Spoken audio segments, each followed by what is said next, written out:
Uzaktan bir güzel sevdiğim, kudretten çekilmiş kara kaşları.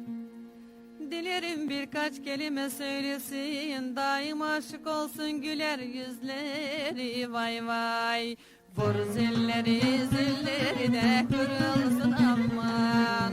O zilli vuran parmakların yorulsun aman. İkimizi ayıranlar kahrolsun aman. Vur zilleri bu zilleri de kırılsın aman. O zilli vuran parmakların yorulsun aman.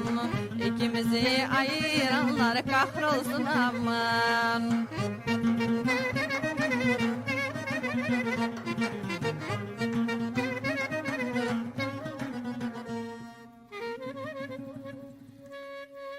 Kimi yavru gül dalının sırası, kimi tatlı kardan beyaz siması.